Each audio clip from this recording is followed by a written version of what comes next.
12 दिसंबर 1990 देहरादून। रात के करीब 10 बजे रेलवे स्टेशन से उतरकर अभिमन्यु सीधे अपने घर की ओर चल दिया था। सर्द ठंडी हवाएं चल रही थीं। रात का समय होने के कारण सड़क बिल्कुल सुनसान थी। कोई एक या दो आदमी दिखाई दे रहा था। मैंने घड़ी में देखा, अभी 9 बज रहे थे, जबकि मैंने घर बोल दिया था। मैं अभिमन्यु दिल्ली में डॉक्टरी की पढ़ाई पढ़ रहा हूँ और लगभग डॉक्टर बन ही चुका हूँ। प्रैक्टिस चल रही है और अभी मैं घर आना भी नहीं चाहता था कि तभी माँ की चिट्ठी आ गई कि दीदी की तबीयत खराब है, इसलिए इमरजेंसी में आना पड़ा। मैं घर की तरफ पैदल ही चलने लगा क्योंकि कोई रिक्शा या सवारी का साधन मुझे दिखाई नहीं दे रहा था और कोई खास सामान नहीं था मेरे पास। बस एक बैग था जो मैंने अपने शोल्डर पर टांग रखा था। रेलवे स्टेशन से उतरकर अभिमन्यु सीधे अपने घर की ओर चल दिया था। काफ़ी ठंडी हवाएं चल रही थीं। रात का समय होने की वजह से सड़क पे इक्का दुक्का लोग ही दिखाई दे रहे थे।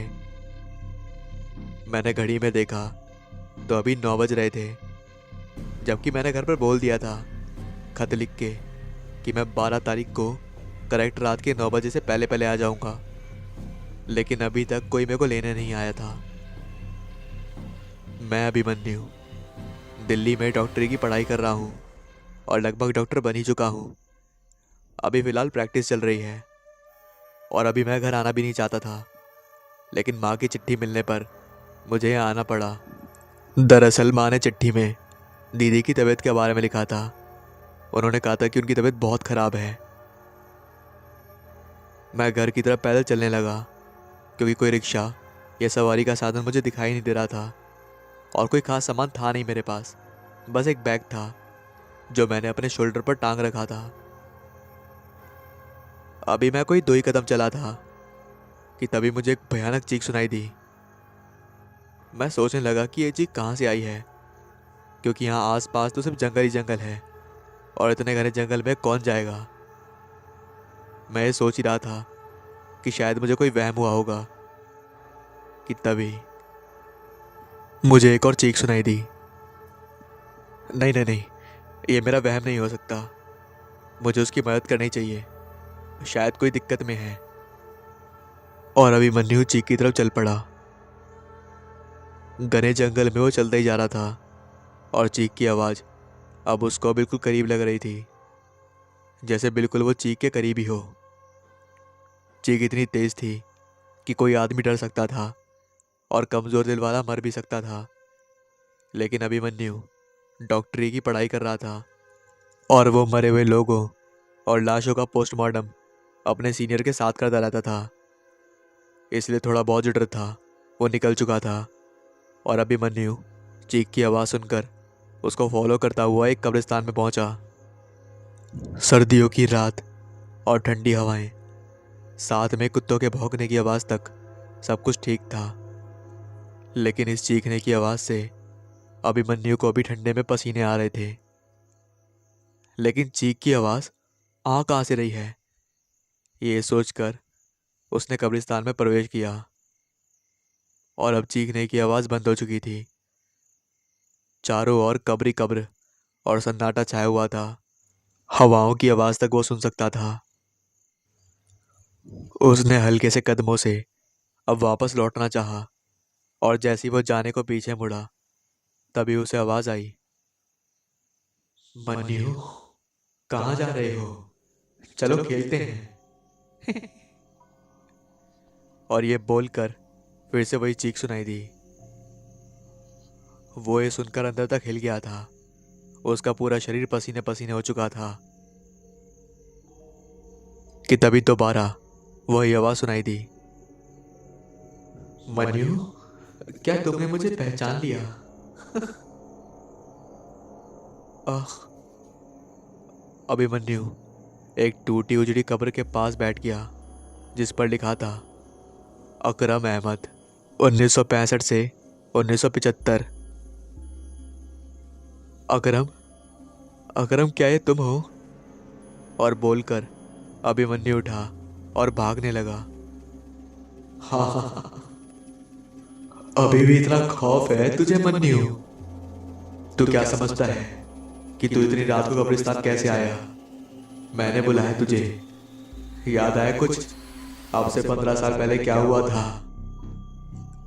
अभिमन्यु को जैसे सब कुछ याद आने लगा और अब वो अतीत की दीवारों की धूल को हटाकर अपने अतीत में पहुंच गया था। 1975 आर के पब्लिक स्कूल।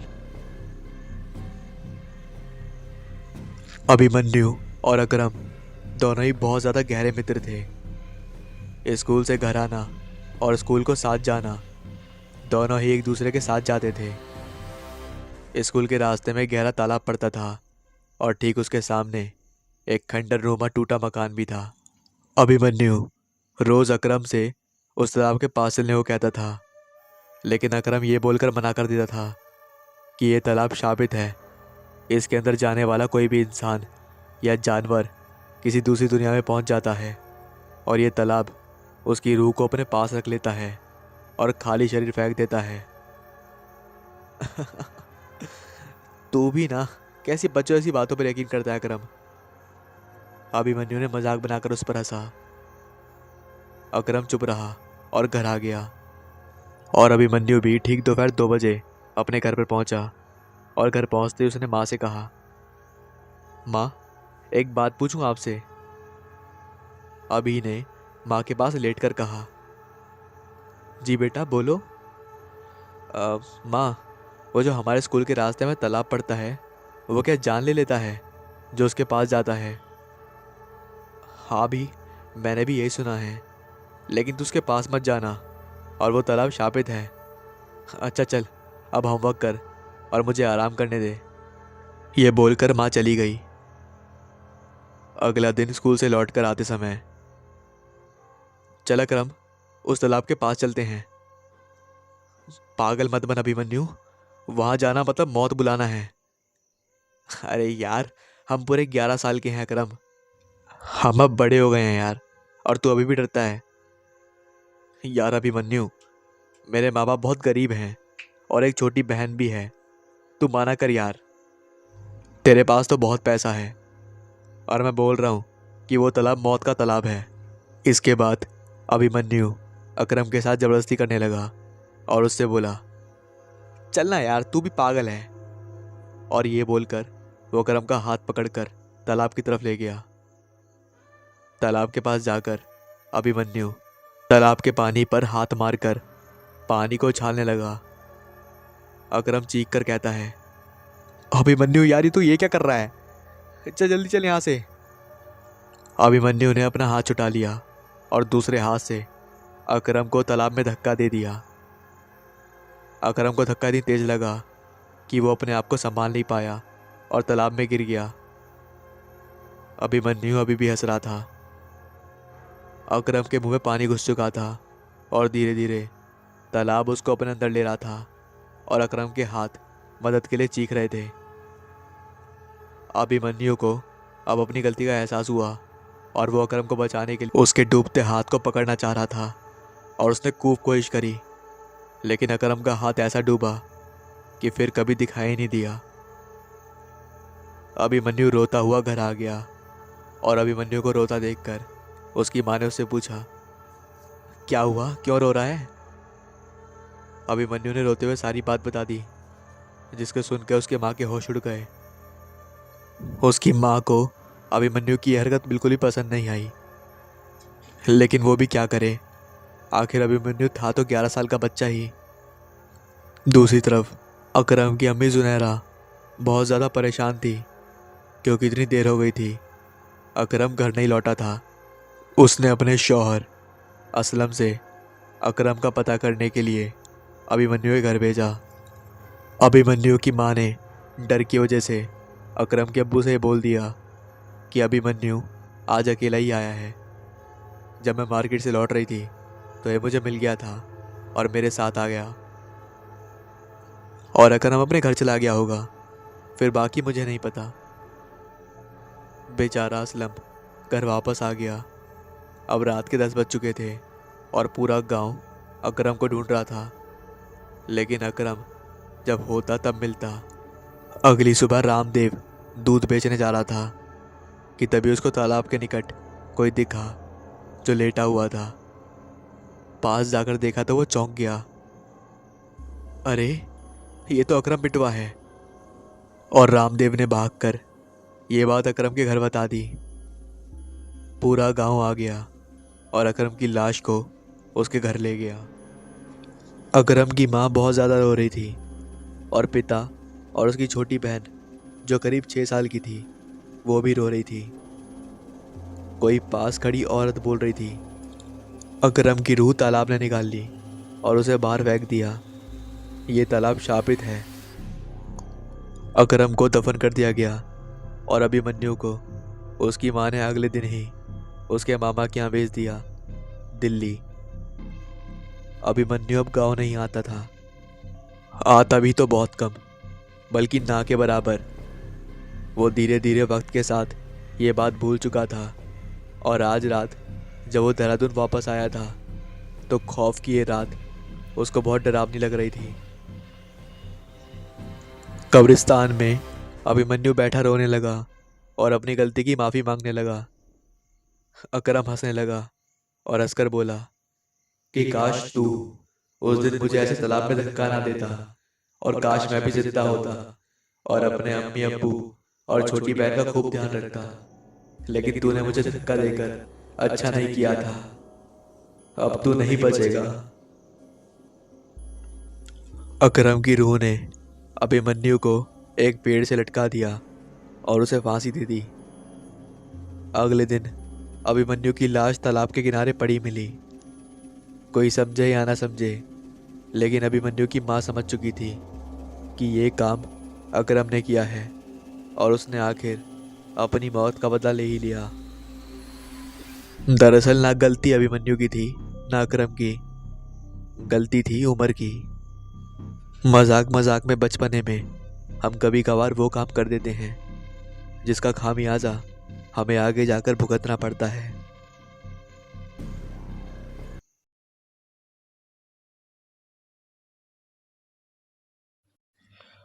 अरे वेटर, एक कप कॉफी लेकर आना जरा। अभिनव ने सिगरेट का धुआं निकालते हुए वेटर को ऑर्डर दिया। टेबल पर 3 खाली कप और टेबल पर 3 खाली कप और सिगरेट के टुकड़े रखे हुए थे जो कि काफ़ी सारे थे।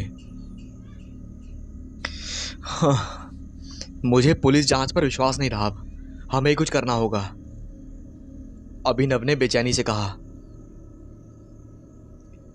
इतनी जल्दी कोई भी डिसीजन लेना सही नहीं होगा अभिनव। रोनी, जो कि अभिनव के सामने वाली कुर्सी पर बैठा था। क्या ये तुम्हें जल्दी लगता है?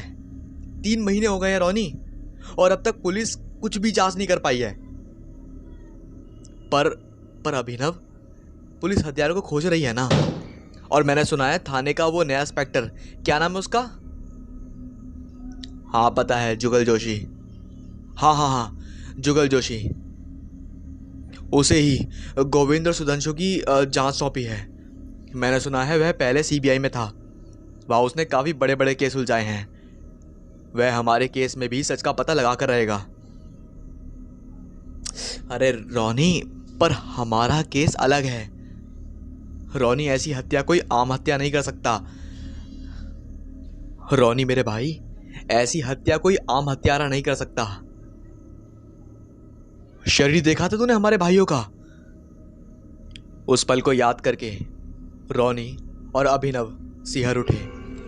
उन दोनों के सामने गोविंद और सुधांशु, जो कि उनके सबसे छोटे चाचा के लड़के थे, उनकी कटी हुई लाशें और उन पर पड़ी हुई तरह तरह की तांत्रिक सामग्री आंखों के आगे तैर रही थी। मैं अब भी समझ नहीं पा रहा हूं कि आखिर हमारे परिवार का ऐसा कौन सा दुश्मन आ गया जो इस हद तक दुश्मनी निभा रहा है। सिद्धि। हाँ, ये हत्यारा जरूर किसी सिद्धि की प्राप्त करने के लिए ये सब कर रहा है, पर हमारा ही परिवार क्यों, ये मुझे समझ में नहीं आ रहा। और अगर पता नहीं लगाया तो शायद उसका अगला टारगेट हम होंगे। अभिनव ने सिगरेट को एस्ट्रो में डालते हुए कहा, ये तंत्र मंत्र भूत प्रेत सब सब कोरी बकवास है अभिनव, मैं नहीं मानता इस सब में। इस बात पर अभिनव थोड़ा मुस्कुराने लगा। हंस क्यों रहे हो, बताओगे? कभी ये बातें अपने पिताजी के सामने मत कह देना, वरना वो तुम्हें घर से निकाल देंगे। उनका काम ही यही है भाई, और उनका बेटा इन सब पर विश्वास नहीं करता। वाह, अभिनव ने हंसते हुए कहा। तुम शुरू से जानते हो अभिनव, मैंने कभी पापा के इन ढकोस को स्वीकार नहीं करा है। पर मैं मानता हूँ रोनी, जब से तुम्हारे साथ वह घटना हुई है, अगर चाचा जी वो सब ना कर पाते तो शायद तुम यहाँ पर होते भी नहीं मेरे आंखों के सामने। तुम बच नहीं पाते उस समय। तुम्हें याद है या भूल गए? उसे भी झूठ कह दो अब। अभिनव की इस बात पर रोनी शांत हो गया। बीत चुकी वह घटना जिसे वह जीवन में कभी याद नहीं करना चाहता था, वापस से उसे याद आने लगी। उसे आज भी याद है वह दिन जब उसने बॉल पर इतना तेज शॉट मारा था कि पास ही फील्डिंग कर रहे प्रदीप का सर फट गया। खून में लिपटा प्रदीप आज भी उसे याद था, और वह दो घूरती हुई लाल आंखें जो आंसुओं से सरोवर थीं, पर उसमें ममता नहीं बल्कि बदला लेने की भावना थी। और वो आंखें थीं प्रदीप की माँ की। वह उसे मारने के लिए भागी भी थी, पर लोगों ने उसे पकड़ लिया। कुछ दिन बाद जब वह अपने कमरे की कुर्सी पर बैठा पड़ा था, तो उसकी नज़र पास वाले मकान प्रदीप के घर की खिड़की पर गई। उसे प्रदीप की माँ की लाश पंखे से लटकती हुई दिखी। उसकी आंखें बाहर थीं, पर रोनी के कमरे की तरफ देखती हुई उसे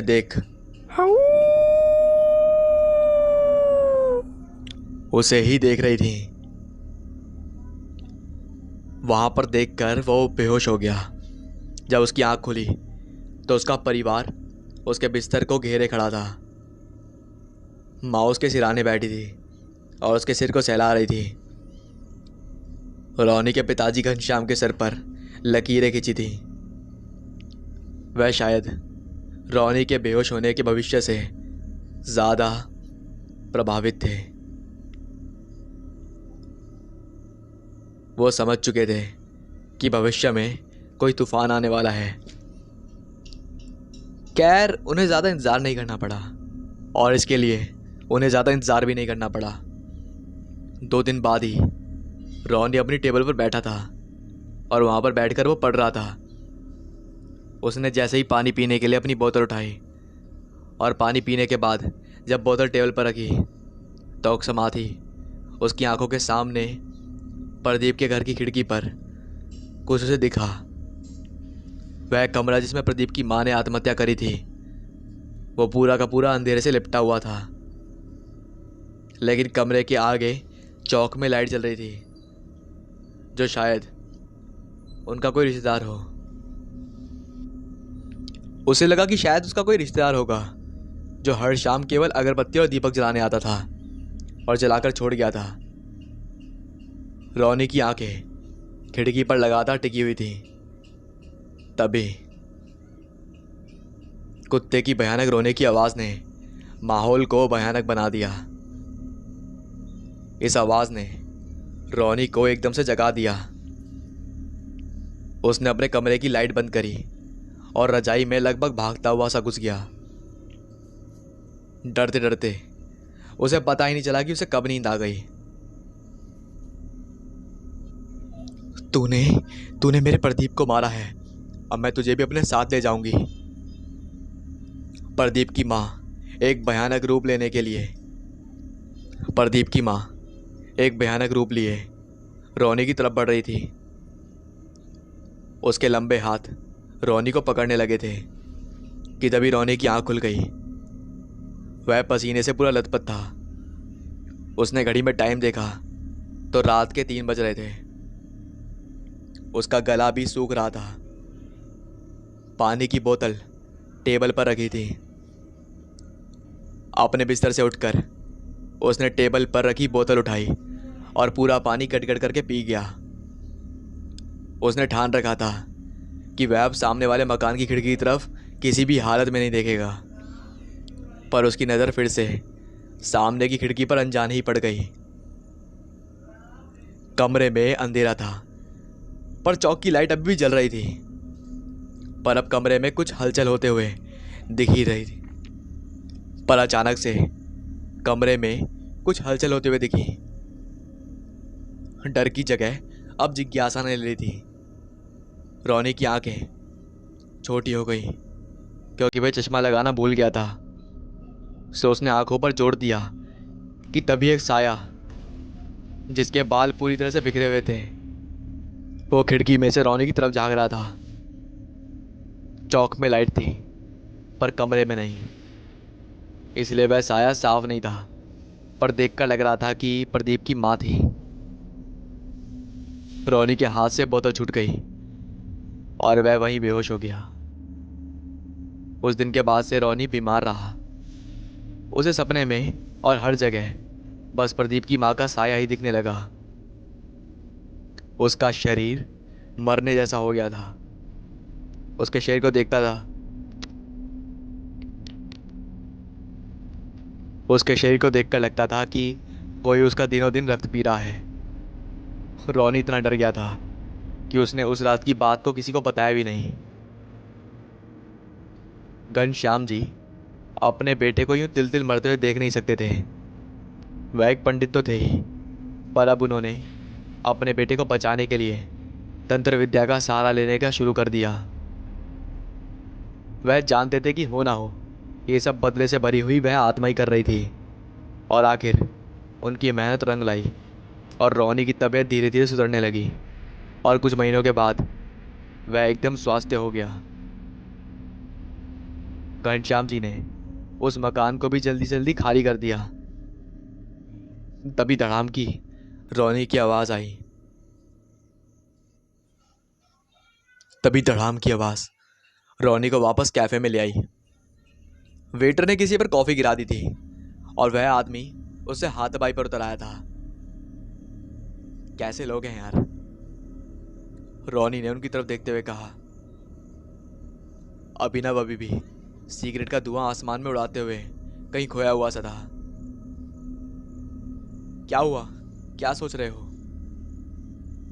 रोनी ने खोए हुए अभिनव से पूछा। मैंने सोच लिया है कि मैं ठीक मर जाऊंगा। अभिनव ने बागरी सिगरेट को एस्ट्रो में डालते हुए कहा। क्यों, अब वहां क्या है? मैंने एक बार चाचा जी के कमरे में पढ़ी एक किताब देखी थी। उसमें कुछ चित्र वैसे ही थे जैसा हाल सुधांशु और गोविंद के मर्डर पर स्पॉट पर हुआ था। वह एक तंत्र साधना की किताब थी। मैंने उसमें पढ़ा था कि टीकमगढ़ में एक ऐसी जगह है जहां बड़े बड़े तांत्रिक रहते हैं। कई लोग उनके पास तंत्र सीखने जाते हैं। हो ना हो हमारे भाइयों का हत्यारा भी वहां जरूर होगा। वहां जाकर हम उसका कुछ ना कुछ पता लगा ही सकते हैं। मैं भी तुम्हारे साथ चलूंगा। विश्वास नहीं करता हूं पर तुम्हारे साथ घूम ही आऊंगा। चाचा जी इजाजत देंगे तो तुम्हें मेरे साथ आने की। चाचा जी इजाजत दे देंगे तुम्हें मेरे साथ आने की? वह तो मुझ पर छोड़ दो। चलो ठीक है, अगले संडे मैं टिकट देखता हूँ। वे दोनों कैफे से बाहर निकल गए। उन्हें इस बात का जरा भी आभास नहीं था कि एक साया उन्हें काफी देर से बैठकर उनकी बातें सुन रहा था। उनके जाते ही उसने किसी का फोन मिलाया और कान पर लगा लिया।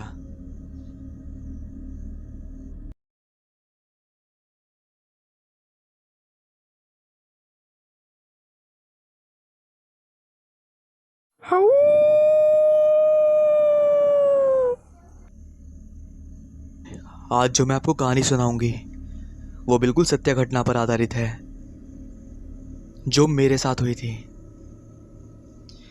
बात उस समय की है जब मैं कॉलेज में थी। मुझे किसी काम की वजह से गांव में जाना था। एक ऐसा गांव जहां पर सिर्फ औरतें ही रहती हैं। जब मैं वहां जा रही थी तो मुझे रास्ता मालूम नहीं था कि मुझे वहां कैसे पहुंचना होगा। उस गांव तक पहुंचने के लिए दो रास्ते थे। एक रास्ता जो एक गांव की तरफ से होकर जाता था और दूसरा रास्ता बाय रोड जाता था। मैंने गांव वाला रास्ता चुना क्योंकि वो जो रास्ता था वो छोटा था और वहां जल्दी पहुंचा जा सकता था, या यूं कहें कि वहां रात में अजनबी और आदमजात रुक नहीं सकते थे। जब मैं उस गांव के पहले वाले गांव में पहुंची तो कुछ लोग वहां पर चौपाल लगाकर बैठे थे। गांव में आज भी बुजुर्ग लोगों को चौपाल लगाकर बैठने की आदत है और ये बहुत आम है। जब मैं वहां पहुंची तो मैंने उनसे पीपली का गांव के बारे में पूछा।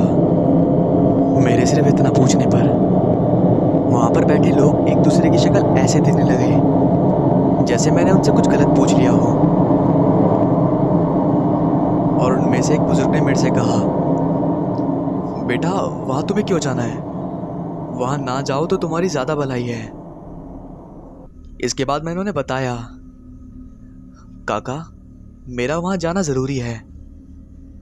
तो उन्होंने बिना कुछ सोचे समझे मुझे रास्ता बता दिया और ये हिदायत दी कि किसी पर भरोसा मत करना और शाम होने से पहले वहां से वापस आ जाना, और हाँ, इस रास्ते से मत आना। उन दोनों गांव को एक खाली मैदान जोड़ता था जो कि काफी बड़ा था और बंजर भी, जहां दूर दूर तक कोई दिखाई नहीं दे रहा था और मुझे डर भी बहुत लग रहा था। लगभग 1 घंटे बाद मुझे कुछ लोग दिखाई दिए। उस समय दिन काफी चढ़ गया था। जब मैंने घड़ी में देखा तो सुबह के 6:30 बज रहे थे। मैं दौड़कर उनके पास गई। मैंने देखा उन सभी ने सफेद धोती कुर्ता और पगड़ी पहन रखी है। मेरे लिए ये पोशाक आम थी। ऐसी पोशाकों में मैंने बुजुर्ग लोगों को काफी बार देखा था, तो शक की तो कोई गुंजाइश ही नहीं थी। मैंने उनसे पूछा, बाबा साहब क्या मैं आपके साथ गांव तक चल सकती हूँ? उन्होंने हाँ में सिर हिलाया और मैं उनके साथ चल पड़ी उनके रास्ते। मुझे एक बड़ी अजीब बात लगी कि सारे रास्ते उन्होंने ना मुझसे बात करी और गांव की सरहद पर पहुंचकर वो रुक गए और उन्होंने कहा, बेटा शाम होने से पहले जल्दी वापस लौट जाना और कोई भी आवाज दे तो पीछे मुड़कर मत देखना। मैंने हाँ में सिर हिलाया और आगे बढ़ गई। गांव के अंदर एक किराना की दुकान थी जहां से वो मैदान पूरा दिखाई देता था। उस मैदान में काम करने वाली औरत ने मुझसे पूछा, अरे तुम अकेली कहाँ जा रही हो? मैंने उन्हें बताया, मैं अकेली नहीं थी, मेरे साथ दरअसल 4 लोग थे। ये सुनते ही वो चौंक गई और उन्होंने मुझसे बोला, लेकिन बेटा मैं तो तुझे बहुत देर से अकेला देख रही हूँ। हम मैं सचमुच घबरा गई थी और मैंने पीछे मुड़कर देखा तो सचमुच वहां कोई नहीं था। मैंने अपना काम खत्म किया और शाम होने से पहले वापस आ गई। उसके बाद उस गांव में वापस कभी गई नहीं मैं।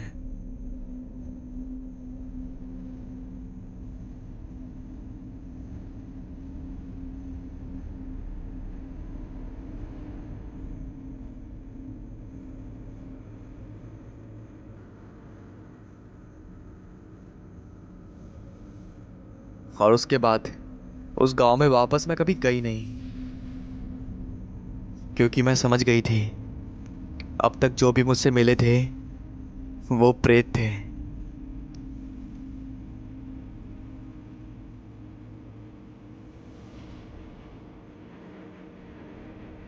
ये कहानी भी पूर्णतः सत्य है। ये कहानी उस व्यक्ति से जुड़ी है जिससे मेरा खून का रिश्ता नहीं है, लेकिन उससे भी अधिक गहरा रिश्ता है।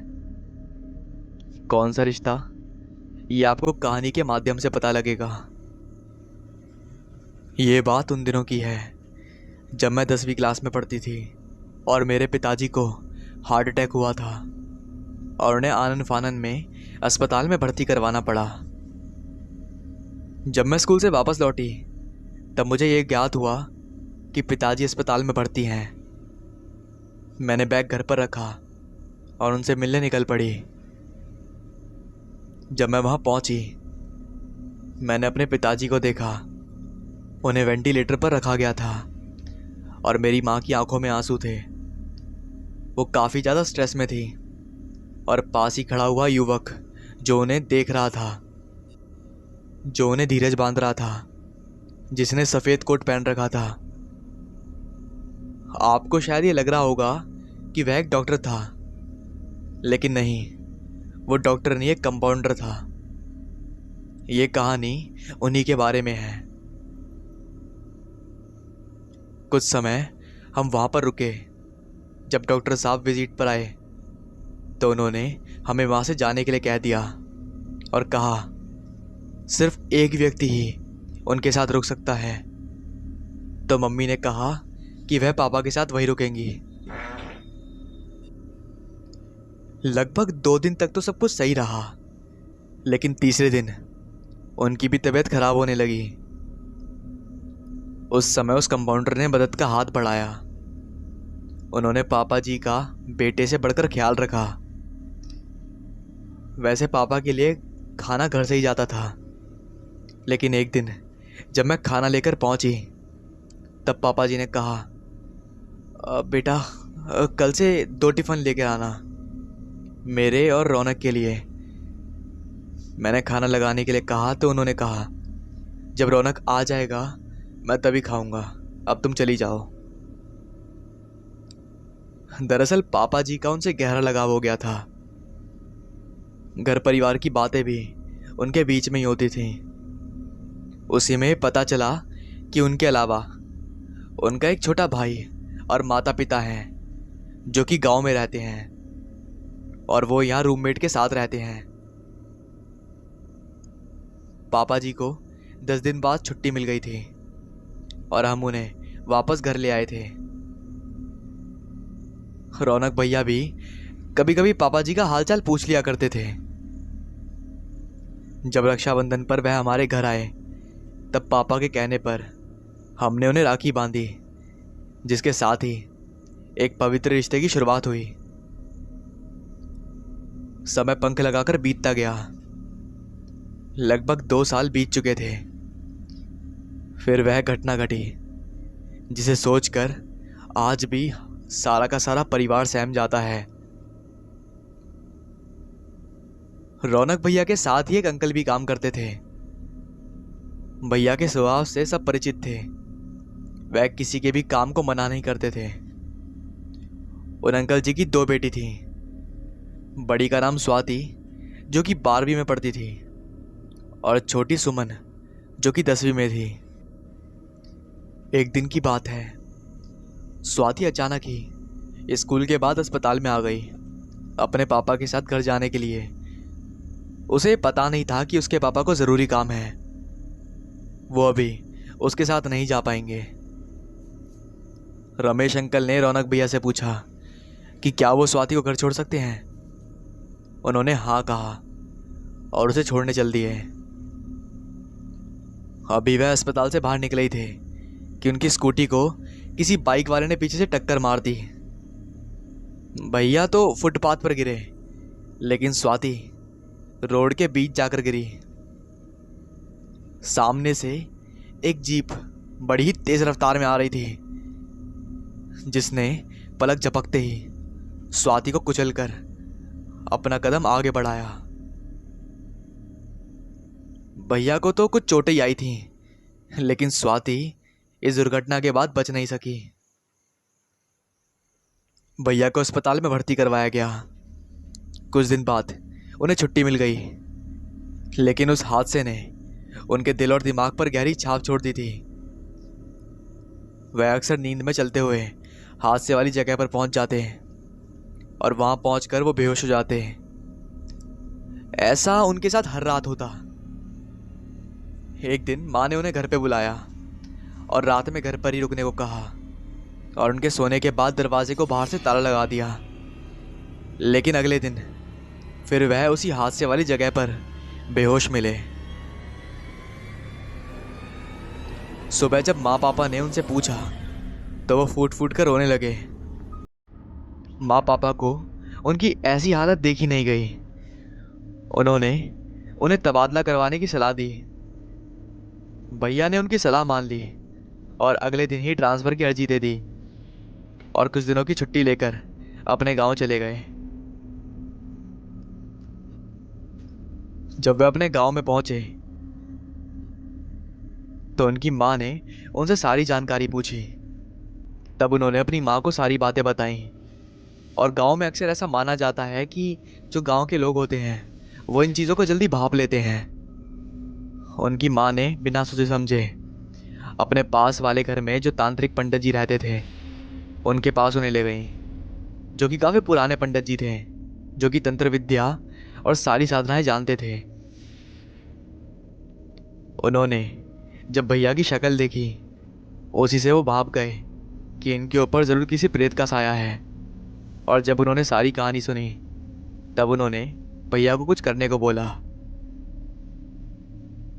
भैया वापस आए और उन्होंने एक पत्तल में हल्के से चावल और उसमें लाल सिंदूर रखकर उसी जगह पर रख दिया, वो भी रात के 12 बजे। और उस रात वो हमारे घर पे ही सोए थे। लेकिन इस बार ताला लगाने की ज़रूरत नहीं पड़ी। सुबह उठ के देखा तो वो आराम से अपने घर पे सो रहे थे। जब भैया से मम्मी ने पूछा तो उन्होंने बताया कि स्वाति का साया उन्हें वापस उसी जगह पर लेके जाता था और वो उन्हें वहीं पर रहकर मारना चाहता था, उसी तरह जिस तरह से वो मरी थी, क्योंकि स्वाति अपनी मौत का जिम्मेदार भैया को मानती थी।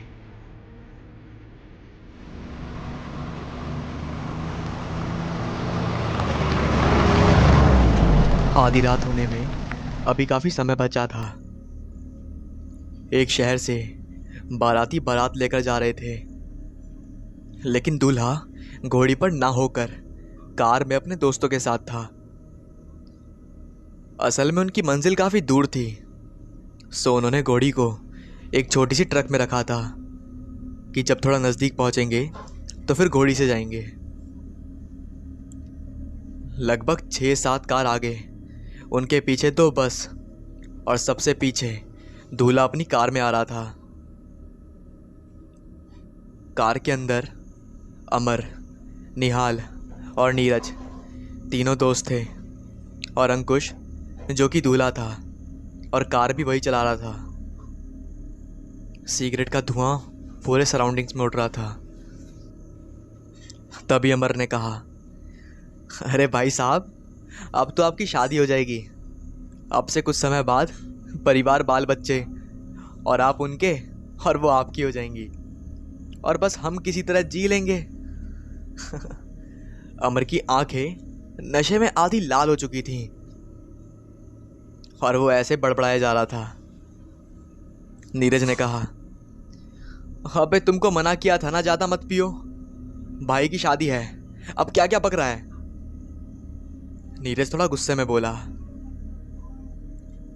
थोड़ी देर वहां चुप्पी रही, उसके बाद निहाल ने चुप्पी तोड़ी। अरे भाई, दारू भी खत्म, अब 250 किलोमीटर का रास्ता कैसे कटेगा। अंकुश ने बोला, अरे बेवड़े, अभी तो कम पियो, शादी के बाद पी लेना। भाग यार, ऐसे करोगे तो ऐसे होगा, मैं नहीं जाऊंगा शादी में। अंकुश ने कहा, अच्छा अच्छा, ले लेंगे आगे से बस। फिर लगभग 100 किलोमीटर के बाद, अरे ये देखो लाइन होटल, यहां से कुछ खाने को ले लेते हैं। अंकुश ने गाड़ी होटल के आगे रोकी। तुम लोग एक काम करो, जाओ ले लो और मेरे लिए भी कुछ खाने को ले आना, अंकुश ने कहा। इसके बाद नीरज ने कहा, एक काम करो, तुम माँ को फ़ोन करके बोल दो कि हम लोग खाने के लिए रुके हैं। अंकुश ने कहा, ठीक है, तुम लोग जाओ, मैं माँ को फ़ोन करके आता हूँ। सभी अंदर जाते हैं। अंकुश अपनी माँ को फ़ोन लगाता है। हेलो, हाँ माँ, हम लोग यहाँ खाने के लिए रुके हैं। हाँ, थोड़ी देर होगी हमें। उधर से जवाब आता है, ठीक है बेटा, तुम लोग आओ आराम से।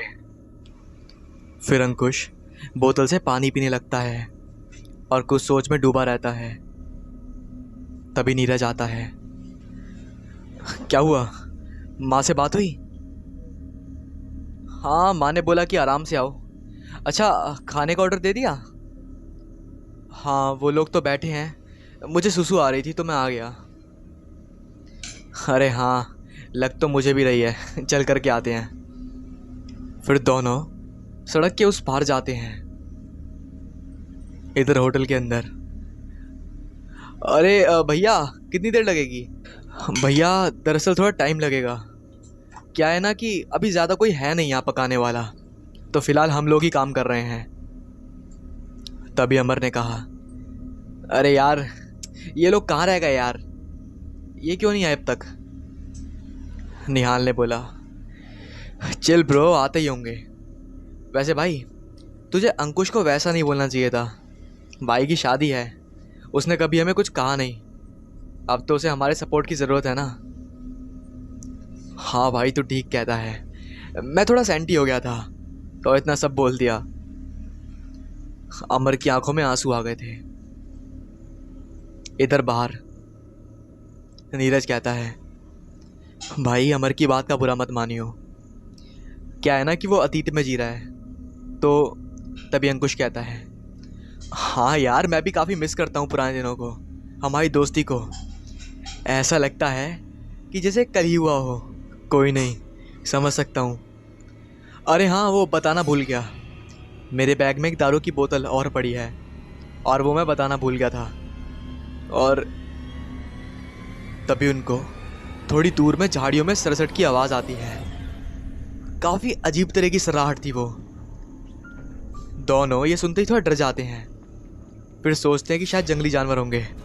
और जैसे ही वो वहाँ से लौटते हैं और अपने गाड़ी की तरफ आते हैं, तो उनके अंदर का खून जैसे सूख जाता है, क्योंकि उनकी कार की बोनट पर बकरी का कटा हुआ सिर रखा हुआ था, जिससे खून गिर रहा था।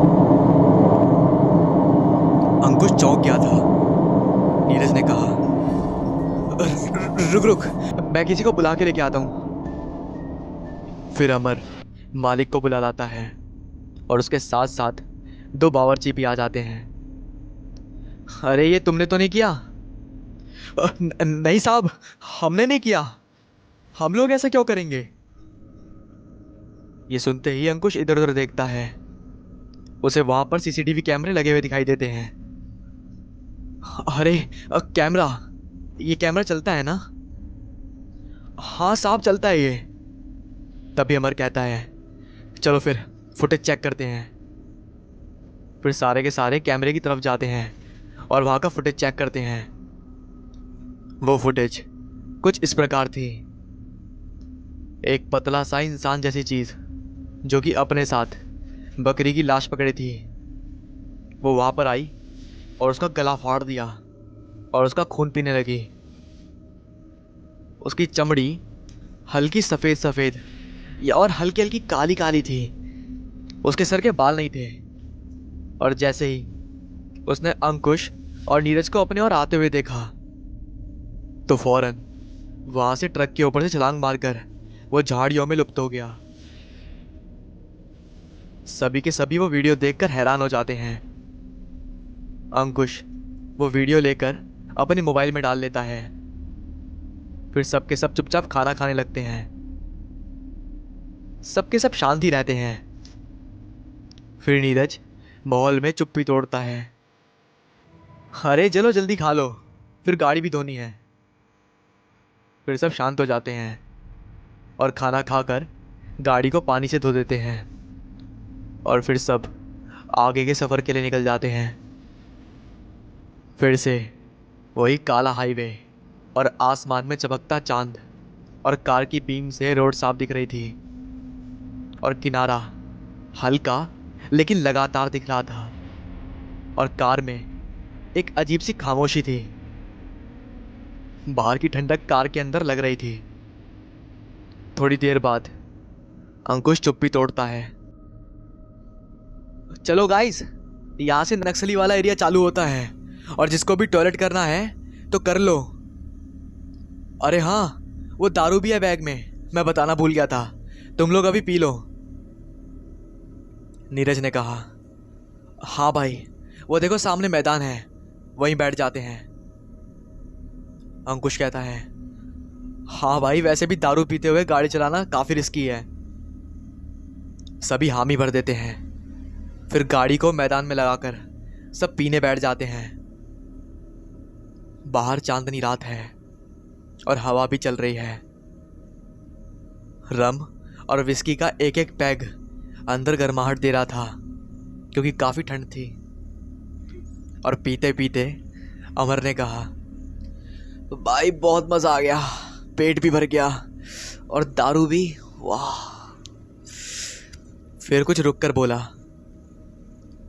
भाई अंकुश, मुझे माफ कर दे, मैंने वो सब तुझे कह दिया था, मेरा ऐसा कुछ मतलब नहीं था बोलने का, लेकिन हाँ हाँ भाई, मैं समझ गया हूँ, अब छोड़ वो बात को।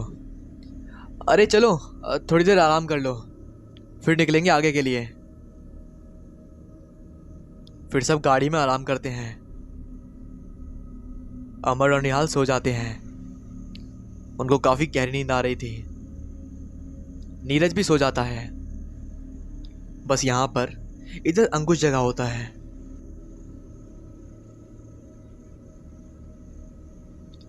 थोड़ी देर बाद किसी के खांसने से नीरज की नींद टूटती है।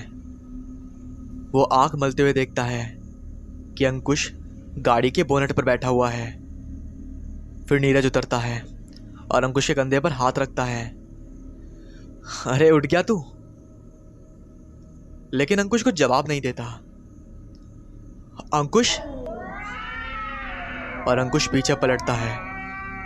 उसकी आंखें नहीं थी और वो लाश की तरह नीचे जमीन में गिर जाता है और झटके से नीरज की आंख खुलती है। अरे यार, ये कैसा सपना था? देखता है तो पाता है कि अंकुश सोया हुआ है। वो घड़ी में टाइम देखता है। रात के 2 बज रहे थे। वो अंकुश को उठाता है। अरे भाई अंकुश, उठ यार, लेट हो रहे हैं। अंकुश उठता है और बाकियों को उठाता है। अबे अमर, निहाल, उठ, लेट हो रहे हैं यार। लेकिन दोनों गहरी नींद में थे। अरे यार छोड़ो इन लोगों को, एक काम करो, गाड़ी निकालो, बहुत देर हो रही है। नीरज टाइम देखते हुए बोलता है। फिर वो लोग निकल जाते हैं और फिर ये अंधेरी सड़क और ठंडी हवा। अंकुश इस समय थोड़ी तेजी से गाड़ी चला रहा था। तभी थोड़ी दूर जाने के बाद गाड़ी को अचानक झटका लगता है और इस झटके से पीछे दोनों उठ जाते हैं। अंकुश ब्रेक लगाता है और गाड़ी से उतरता है।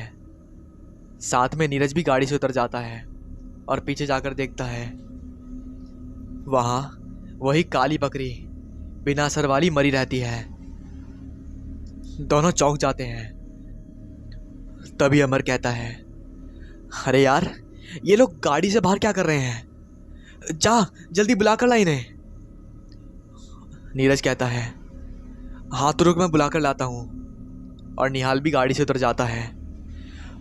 गाइस, क्या कर रहे हो? जल्दी निकलना भी है। नीरज कहता है, श्श, क्या कर रहे हो? निहाल, निहाल धीरे बोलो, ये नक्सली वाला एरिया है। और ये देखो, ये तो वही बकरी है ना जिसे हमने होटल के पास देखा था।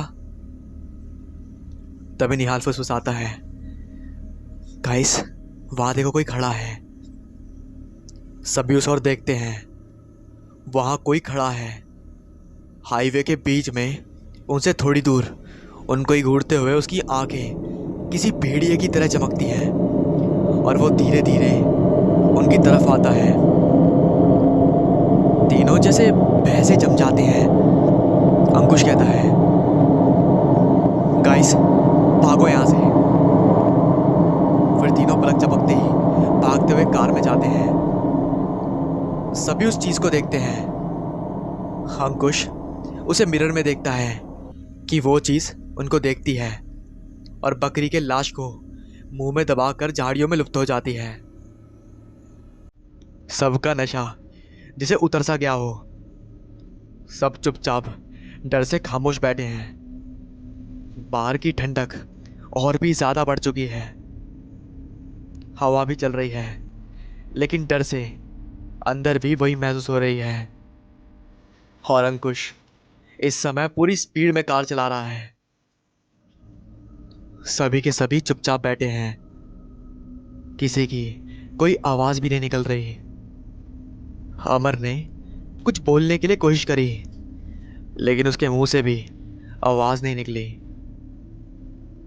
ऐसे समय में जाहिर सी बात है कि सभी कोई डर ही जाते हैं। खैर अंकुश काफी तेजी में गाड़ी चला रहा था। गाड़ी की स्पीड इस समय 180 किलोमीटर पर आवर की स्पीड थी।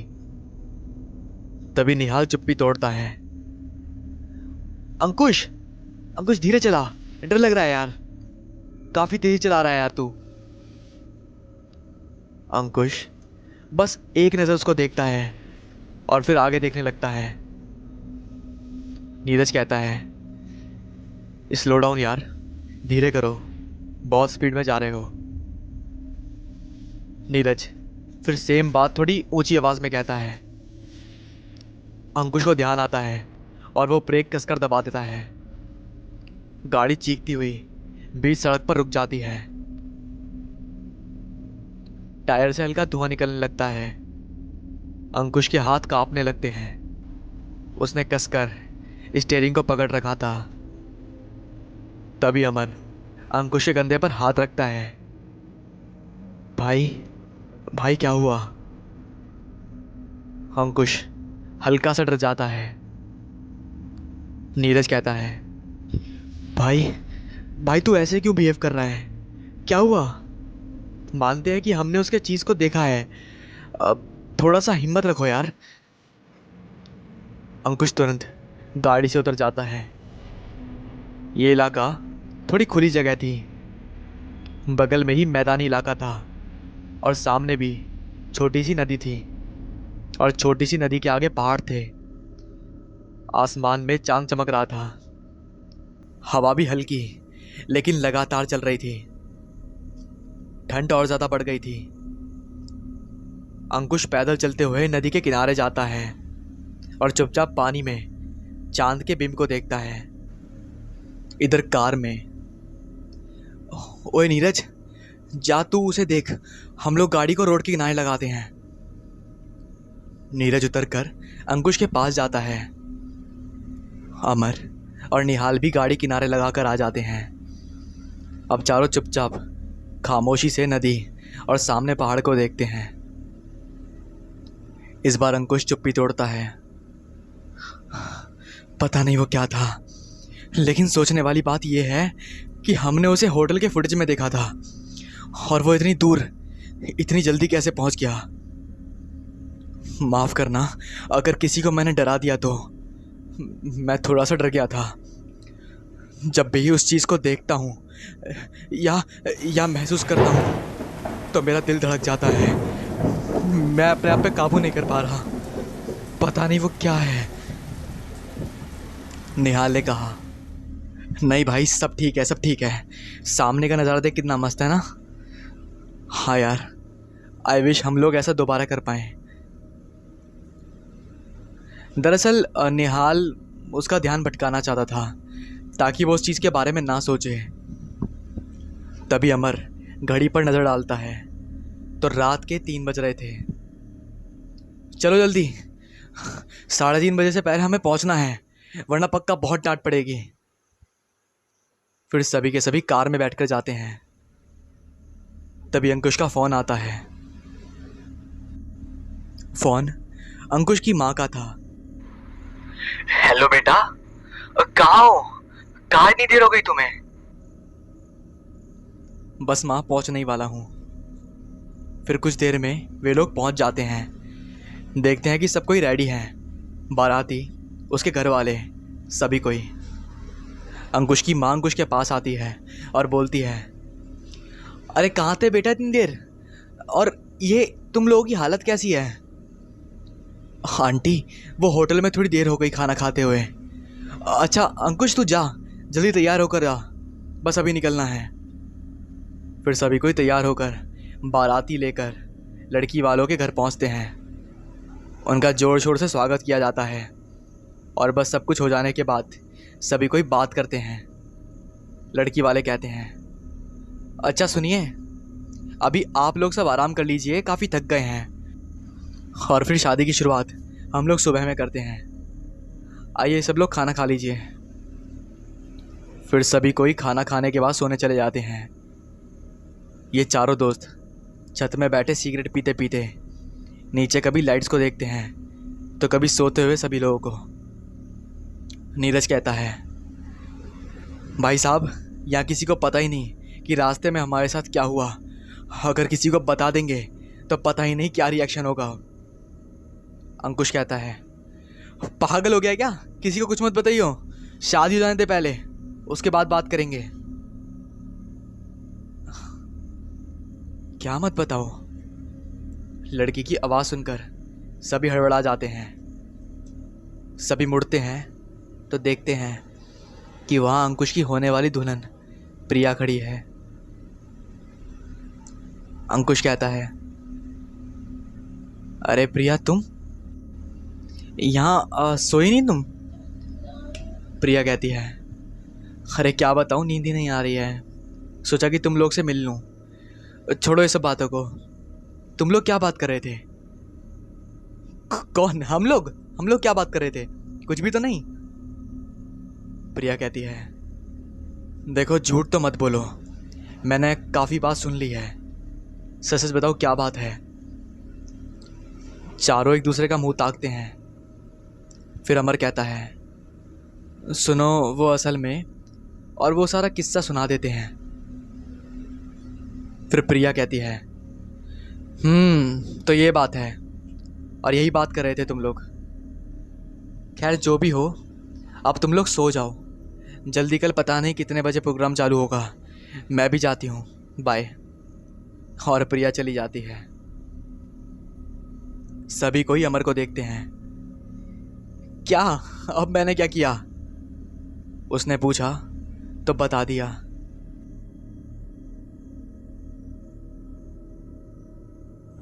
इसका सेकंड पार्ट आपको कल की वीडियो में मिलेगा, और हो सके तो मैं इस वीडियो को पूरी तरह बनाकर मैं कल ही अपलोड कर दूंगा। दरअसल ये जो वीडियो है यह नक्सलवाद के एक भयानक दैत्य यानी एक भयानक भूत पर, ये एक ऐसा प्रेत है जो कि कर्नाटका साइड पाया जाता है। और हाँ, इसके बारे में अभी नहीं, आपको कल जानने को मिलेगा, तो कल का वेट कीजिए।